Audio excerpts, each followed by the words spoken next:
স্থানীয় নির্বাচন যদি আগে হয় তাহলে কি হয়? একটা ইউনিয়নে ধরেন বিএনপি বলেন, আওয়ামী লীগ বলেন বা জামাত বলেন, একাধিক প্রার্থী দাঁড়াবে। কারণ কি, কার পপুলারিটি কতখানি, নির্বাচিত হয়ে গেল সে ফর এক্সাম্পল ইউনিয়ন চেয়ারম্যান, এরপরে উপজেলা চেয়ারম্যান ওইভাবে নির্বাচিত হয়ে গেল, কোথাও জামাত, কোথাও বিএনপি, কোথাও আওয়ামী লীগ, না মিক্সড।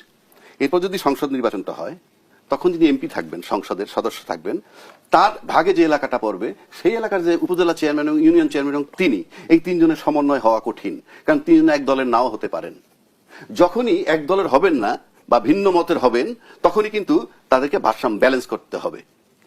এইবার আসেন, তখন কি হয়? প্রশাসনে কাজ করতে পারে, কারণ প্রশাসন এক পেশে রাজনৈতিক চাপ পড়ে না। সংসদ নির্বাচন যদি আগে হয় তাহলে কি হয়?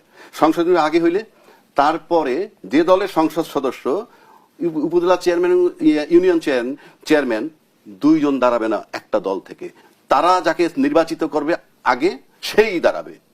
সেখানে লোকাল লোক, অন্যান্য ভোটারের কাছে সে গ্রহণযোগ্য নাও হতে পারে, কিন্তু এমপির কাছে গ্রহণযোগ্য। তো এমপির কাছে গ্রহণযোগ্য ব্যক্তি যখন উপজেলা চেয়ারম্যান হয় এবং এমপি ইউনিয়ন চেয়ারম্যান হয়ে যায়, এই তিনজন মিলে ত্রিরত্ন হয়ে যায়।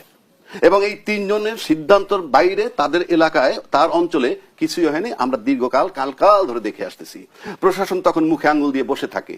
অর্থাৎ এই 300 এমপি তখন হয়ে যায়, বাংলাদেশটাকে 300 টুকরা করলে 300 এমপি 300 মব জগতের মালিক হয়ে যান।